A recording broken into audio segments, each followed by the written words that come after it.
കോൺഗ്രസിന്റെ ഭവന സന്ദർശനം ഇന്ന് തുടങ്ങുകയാണ്. നമുക്കറിയാം, തെരഞ്ഞെടുപ്പിന് മുന്നോടിയായി പല രീതിയിലുള്ള പല PR വർക്കുകളും നടന്നുകൊണ്ടിരിക്കുന്ന ഒരു സാഹചര്യത്തിൽ ഭവന സന്ദർശനം വലിയൊരു ഫാക്ടർ തന്നെയാണ് തെരഞ്ഞെടുപ്പിൽ. അതിൽ കോൺഗ്രസിന്റെ ഒരു ലഘുലേഖയാണ് വീടുകളിൽ കയറുമ്പോൾ ജനങ്ങൾക്ക് വായിക്കാൻ വേണ്ടി, അല്ലെങ്കിൽ അവർക്ക് ഇന്നത്തെ സാഹചര്യത്തെ കുറിച്ച് കൂടുതൽ മനസ്സിലാക്കാൻ വേണ്ടി നൽകുന്നത്. അതിൽ പ്രധാനമായും ശബരിമല സ്വർണ്ണക്കൊള്ള പോലെയുള്ള വിഷയങ്ങളും അതുകൂടാതെ മറ്റ് 12 വിഷയങ്ങൾ സംസ്ഥാന സർക്കാരിനെതിരെയുള്ളത് പുറത്തു കൊണ്ടുവരുന്നുണ്ട് എന്നുള്ളതാണ്, അല്ലെങ്കിൽ ജനങ്ങളെ വീണ്ടും ഓർമ്മിപ്പിക്കാൻ ശ്രമിക്കുന്നുണ്ട് എന്നുള്ളതാണ് മനസ്സിലാക്കാൻ സാധിക്കുന്നത്. കഴിഞ്ഞ ദിവസമായിരുന്നു CPM-ന്റെ ഭാഗത്ത് നിന്നും ഇരുണ്ട കാലം എന്ന് പറഞ്ഞൊരു പുതിയ വെബ്സൈറ്റ്, അല്ലെങ്കിൽ മകനെ തിരിച്ചു വരരുത് അല്ലെങ്കിൽ തിരികെ വരരുത് എന്ന് പറഞ്ഞുകൊണ്ടൊരു ക്യാമ്പയിൻ തുടങ്ങുന്നത് നമ്മൾ കണ്ടിരുന്നു. അതിൽ ഈ പറയുന്ന 10 വർഷങ്ങൾക്ക് മുൻപ് ഉമ്മൻചാണ്ടി ഭരിച്ചിരുന്ന 5 വർഷത്തെ UDF കാലഘട്ടത്തിലുണ്ടായിരുന്ന തെറ്റുകളും കുറ്റങ്ങളും കുറവുകളും ഒക്കെ ലിസ്റ്റ് ചെയ്തുകൊണ്ട് ജനങ്ങളെ ഓർമ്മപ്പെടുത്തുന്ന ഒരു സാഹചര്യം നമ്മൾ കണ്ടിരുന്നു.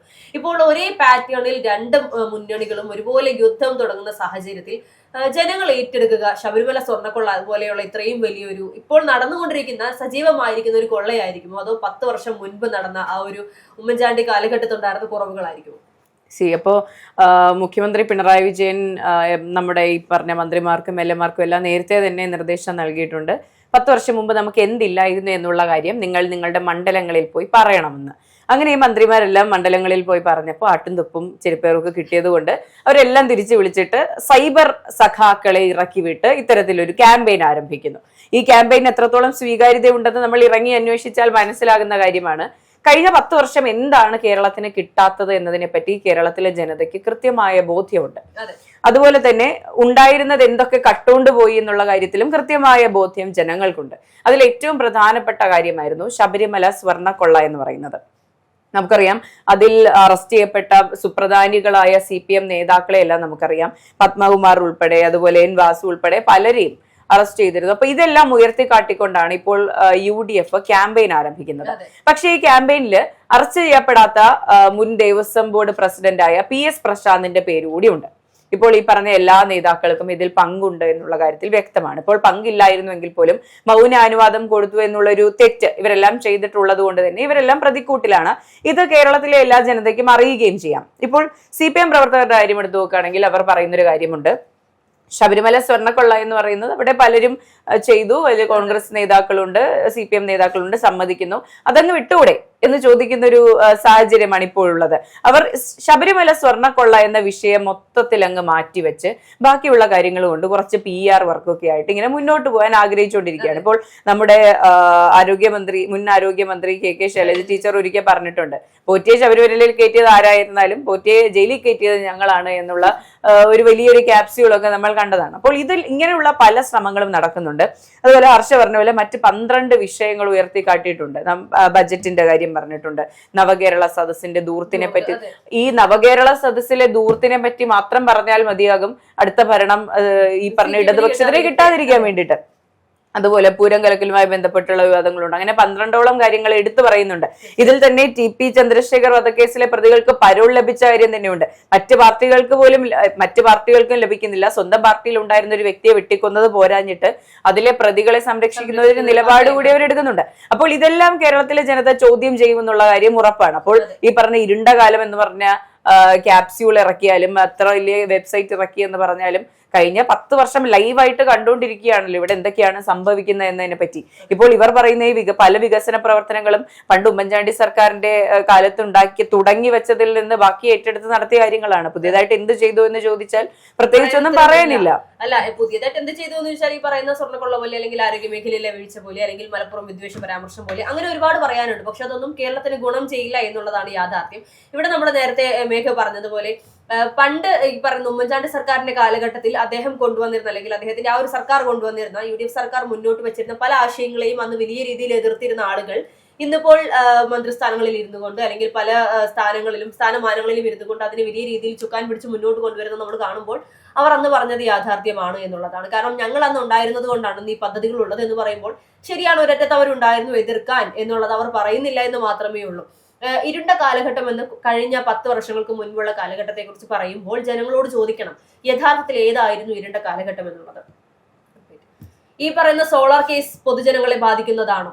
എന്ന് ചോദിച്ചാൽ അങ്ങനെയല്ല എന്ന് പറയേണ്ടി വരും. അത് മന്ത്രിസഭയിൽ ഉണ്ടായിരുന്ന ഈ പറയുന്ന നെഗറ്റീവ് എല്ലാ മന്ത്രിമാർക്കും ഒരു തിരിച്ചടി ഉണ്ടായിട്ടുണ്ടെങ്കിൽ പോലും ഇന്നിപ്പോൾ ഈ ആരോഗ്യ മേഖലയിലെ പ്രശ്നങ്ങൾ അല്ലെങ്കിൽ പൊതുജനങ്ങളെ ബാധിക്കുന്ന വലിയ രീതിയിലുള്ള വിഷയങ്ങൾ നടക്കുമ്പോൾ 10 വർഷം മുൻപുണ്ടായിരുന്ന അല്ലെങ്കിൽ അതിൽ പ്രതിസ്ഥാനത്തുണ്ടായിരുന്ന പലരും മാറി നിൽക്കുന്ന സാഹചര്യത്തിൽ അല്ലെങ്കിൽ പ്രതിസ്ഥാനത്തുണ്ടായിരുന്ന പലരും ഇന്ന് അധികാരത്തിലിരിക്കുന്ന പാർട്ടിയോടൊപ്പമുള്ള സാഹചര്യത്തിൽ ആ ഒരു വിഷയം ഉയർത്തിക്കൊണ്ടുവരുന്നത് കൊണ്ട് ജനങ്ങൾക്ക് എന്ത് ഗുണമുണ്ട് എന്നുള്ളത് ചോദിക്കേണ്ട കാര്യം തന്നെ. അതെ, ഇപ്പോൾ സോളാർ കേസുമായി ബന്ധപ്പെട്ട് നമ്മുടെ ഈ പരാതിക്കാരിയുടെ അഭിഭാഷകനുമായി നേഷൻ ഫസ്റ്റ് ഒരു ഇന്റർവ്യൂ എടുത്തിട്ടുണ്ട്. അതിൽ അദ്ദേഹം പറയുന്നത് ഒരു ഇപ്പോൾ ഇടതുപക്ഷത്തിനൊപ്പം നിൽക്കുന്ന ഒരു മന്ത്രിയുടെ പേരാണ്. അദ്ദേഹം എഴുതി ചേർത്ത പല പേരുകളുടെയും കാര്യം പറയുന്നുണ്ട്. അപ്പോൾ അതിനൊപ്പം തന്നെ അദ്ദേഹം പറയുന്ന ഒരു കാര്യമുണ്ട്, ഇത് കോൺഗ്രസ്സുകാരനെ മാത്രമല്ല, അതിനകത്ത് CPM-കാരും ഉണ്ട്, BJP-കാരും ഉണ്ട്, എല്ലാവരും ഉണ്ട്, നടന്മാരും എല്ലാവരും ഉണ്ട് ഈ പറഞ്ഞ പട്ടികയിലുള്ളത്.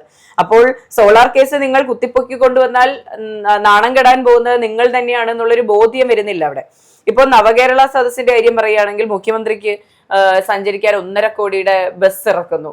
എന്നിട്ട് ഇത് എനിക്ക് ആരാണ് പറഞ്ഞത് എന്ന് ഞാൻ ഓർക്കുന്നില്ല. ഒരു മന്ത്രി പറയുകയാണ് ഈ ബസ് കാണാൻ മ്യൂസിയം പോലെ ആൾക്കാർ ഇരച്ചെത്തും, ഇതിനുശേഷം ഇതൊരു മ്യൂസിയം ആക്കും എന്നൊക്കെ പറഞ്ഞിട്ടുണ്ടായിരുന്നു. അതിനുശേഷം അതൊരു സാധാരണ യാത്രയ്ക്ക് വേണ്ടി സജ്ജമാക്കിയ ഒരു ബസ്സാക്കി. ഇപ്പോൾ അത് കട്ടപ്പുറത്താണ് ഉള്ളത്. ഇതെല്ലാം കേരളത്തിലെ ജനത ചോദ്യം ചെയ്യും. ഈ പറഞ്ഞ നവകേരള സദസ് എന്ന് പറഞ്ഞ് നടത്തിയ ദൂർത്തും നമ്മൾ കണ്ടിട്ടുള്ളതാണ്. അതിദാരിദ്ര്യ നിർമ്മാർജ്ജനം എന്ന് പറഞ്ഞ് അതിന്റെ പ്രഖ്യാപനത്തിന് വേണ്ടി നടത്തിയ ദൂർത്ത് നമ്മൾ കണ്ടിട്ടുള്ളതാണ്. അതുപോലെ തന്നെ മറ്റ് മന്ത്രിമാരുടെ ഇടപെടലുകൾ നമ്മൾ കണ്ടിട്ടുള്ളതാണ്. ഇപ്പോൾ ആരോഗ്യ വകുപ്പിൽ വീഴ്ച സംഭവിക്കുമ്പോൾ ഹോസ്പിറ്റലുകളിൽ ഇടിഞ്ഞു പൊളിഞ്ഞു വീഴുന്ന സാഹചര്യമൊക്കെ ഉണ്ടാകുമ്പോൾ നമ്മുടെ മന്ത്രിയുടെ പ്രതികരണം നമ്മൾ കണ്ടിട്ടുള്ളതാണ്. ഇതെല്ലാം കേരളത്തിലെ ജനത കാണുന്നുണ്ട്. അതുപോലെ തന്നെ നമ്മുടെ മന്ത്രിമാരായ സജി ചെറിയാനും അതുപോലെ തന്നെ AK ബാലൻ, മുൻ മന്ത്രിയായിരുന്ന AK ബാലനും ഒക്കെ നടത്തിയ പരാമർശങ്ങൾ, വർഗീയ പരാമർശങ്ങൾ നമ്മൾ കണ്ടിട്ടുണ്ട്. പലപ്പോഴും ഇവരെല്ലാം പോട്ടെ, നമ്മുടെ മണി സാർ നടത്തുന്ന പരാമർശങ്ങൾ നമ്മൾ കാണുന്നുണ്ട്. അതെ, അപ്പൊ ഇതെല്ലാം കണ്ടുകൊണ്ടിരിക്കുന്ന ഇപ്പൊ വോട്ട് ചെയ്ത സാധാരണ ജനത്തെ നാണം കെടുത്തുന്ന തരത്തിലുള്ള മോശം അധിക്ഷേപം നടത്തുന്ന പരാമർശങ്ങളൊക്കെ നമ്മൾ കണ്ടിട്ടുള്ളതാണ്. ഇതെല്ലാം കണ്ടതിന് ശേഷവും ഞങ്ങൾ വീണ്ടും വരും, ഞങ്ങളുടെ 3ാം സർക്കാർ അധികാരത്തിലേറുമെന്നൊക്കെ പറയുന്ന ഈ കോൺഫിഡൻസ് ഉണ്ടല്ലോ, ഇതാണ് അവരുടെ ഏറ്റവും വലിയ മുതൽക്കൂട്ട് എന്ന് പറയുന്നത്. ഇവിടെ ഇപ്പോൾ ഈ ഭവന സന്ദർശനത്തെ കുറിച്ച് പറയുമ്പോൾ നമ്മൾ കോൺഗ്രസിനെ കുറിച്ച് പറയുന്നത് കോൺഗ്രസിന്റെ ആശയങ്ങൾ ഇതൊക്കെയാണ്, ലഘുലേഖ ഇതൊക്കെയാണെന്ന് പറയുമ്പോൾ നമ്മൾ ഇതിനു മുൻപ് ഭവന സന്ദർശനത്തിന് വേണ്ടി ഒരു നവകേരള സർവേ എന്ന് പറഞ്ഞുകൊണ്ട് രാഷ്ട്രീയ ലക്ഷ്യത്തോടു കൂടിയല്ല എന്ന് പറഞ്ഞുകൊണ്ട് രാഷ്ട്രീയ നേട്ടത്തിന് വേണ്ടി ഉണ്ടായിരുന്ന ഒരു പുതിയ സർവേ നമ്മൾ കണ്ടിരുന്നു. അത് കോടതി വലിയ രീതിയിൽ അടച്ചുപൂട്ടി മാറ്റി വെച്ചിട്ടുണ്ട്. അപ്പോൾ അത് ഈ പറയുന്നത് പോലെ ഓരോ വീടുകളിലും കയറി ഇറങ്ങി ജനങ്ങളോട് തങ്ങളുടെ കാര്യങ്ങൾ അല്ലെങ്കിൽ തങ്ങളുടെ PR വർക്കുകൾ നേരിട്ട് നടത്താനുള്ള ഒരു പദ്ധതി ആയിരുന്നു എന്നുള്ളത് നമുക്ക് എല്ലാവർക്കും അറിയുന്ന പരസ്യമായ രഹസ്യം എന്ന് പറയേണ്ടി വരും. പക്ഷേ എത്ര പേർ അതിന് സജ്ജമായി CPM-ൽ നിന്നും ഇറങ്ങി എന്നുള്ളത് വലിയൊരു ചോദ്യമാണ്. എനിക്കൊന്ന് കോഴിക്കോട് മാത്രമാണ് ഇതിനു വേണ്ടിയുള്ള ക്യാമ്പയിനിൽ ആളുകൾ രംഗത്തേക്ക് വന്നിട്ടുള്ളത്. ബാക്കി ഒരു ജില്ലയിൽ നിന്നും CPM-നെ അനുകൂലിച്ചുകൊണ്ട് പ്രവർത്തകർ വന്നില്ല. കാരണം ഈ പറയുന്ന നേതാക്കന്മാർ ചെയ്ത പല തെറ്റുകളും, നേതാക്കന്മാർ ചെയ്ത തോന്നിവാസങ്ങൾ, നേതാക്കന്മാർ കൂട്ടുനിന്ന കൊള്ളയതായ്മകൾക്കെല്ലാം വീട് കയറി ചീത്തവിളി കേൾക്കേണ്ട പ്രവർത്തകരുടെ ആവശ്യം അവർക്കില്ല എന്നുള്ളത് അവർക്ക് കൃത്യമായ ബോധ്യമുണ്ട് എന്നുള്ളത്. അതെ, ഇപ്പൊ CPM-ന്റെ ഏറ്റവും പറ്റിപ്പോയ ഏറ്റവും വലിയ വീഴ്ച എന്ന് പറയുന്നത് എല്ലാ പാർട്ടിയിലും, ഇപ്പോൾ കോൺഗ്രസ് ആണെങ്കിലും BJP ആണെങ്കിലും 2020 ആയിക്കോട്ടെ, ഏത് പാർട്ടി എടുത്ത് നോക്കിയാലും അതിൽ പുഴുക്കുത്തുകൾ ഉണ്ടാകും. ഈ പറഞ്ഞ സ്ത്രീ വിഷയങ്ങൾ ഉണ്ടാക്കുന്ന നേതാക്കൾ ഉണ്ടാകും. അതുപോലെ തന്നെ ഈ പറഞ്ഞ കള്ളവും കൊള്ളയും അഴിമതിയും ഒക്കെ നടത്തുന്ന ആൾക്കാരുണ്ടാകും. പക്ഷെ ഇത് പിടിക്കപ്പെട്ട് കഴിഞ്ഞാൽ അല്ലെങ്കിൽ അവർക്ക് പാർട്ടിക്ക് ഒരു ഉത്തമ ബോധ്യം ഉണ്ടായി കഴിഞ്ഞാൽ അവരെ പുറത്താക്കുക, അവർക്കെതിരെ നടപടിയെടുക്കുക, അവർക്കെതിരെ സംസാരിക്കുക എന്നുള്ള ഒരു ബേസിക് നിലപാടുണ്ട്. അത് കോൺഗ്രസ് കൃത്യമായി എടുക്കുന്നുണ്ട്. പക്ഷെ അത് എടുക്കാൻ CPM അടിക്കുന്നു. അത് എന്തുകൊണ്ടെന്നാണ് പലരും ചോദിക്കുന്നത്. എല്ലാവരും ചോദിക്കുന്നത് അത് തന്നെയാണ്. ഇപ്പോൾ ശബരിമല സ്വർണ്ണക്കൊള്ള കേസുമായി ബന്ധപ്പെട്ട് പത്മകുമാറിനെ എന്തുകൊണ്ട് പുറത്താക്കുന്നില്ല എന്ന് ചോദിക്കുമ്പോൾ അവർ പറയുന്ന വിശദീകരണം എന്ന് പറയുന്നത് ഇത് കേഡർ സംവിധാനത്തിൽ പ്രവർത്തിക്കുന്ന പാർട്ടിയാണ്, ഒന്നിൽ പുറത്താക്കിയാൽ തിരിച്ചെടുക്കാൻ സാധിക്കില്ല, അദ്ദേഹം നിരപരാധിയാണെന്ന് തെളിയിക്കപ്പെട്ടാലോ എന്ന് ചോദിക്കുന്നുണ്ട്. അപ്പോൾ കോടതി പോലും തെറ്റുകാരനാണെന്ന് പറഞ്ഞാലും അദ്ദേഹത്തിന് പാർട്ടി കൊടുത്ത തെറ്റുകാരനായി കാണില്ല എന്ന് പറഞ്ഞ ഗോവിന്ദൻ മാസ്റ്റർ നമ്മളാരും പറഞ്ഞിട്ടില്ല. ഇപ്പോഴും ജയിലിലാണ് എന്നുള്ളതാണ്. അതെ, ഇപ്പോ തദ്ദേശ തെരഞ്ഞെടുപ്പിന്റെ സമയത്ത് നമ്മൾ എല്ലാവരും പറഞ്ഞൊരു കാര്യമുണ്ട്, പേരിനൊരു നടപടി എടുത്തിരുന്നെങ്കിൽ പോലും ഇത്ര നാണംകെട്ട തോൽവിയിലേക്ക് ഇവർ പോകില്ലായിരുന്നു എന്നുള്ളത്.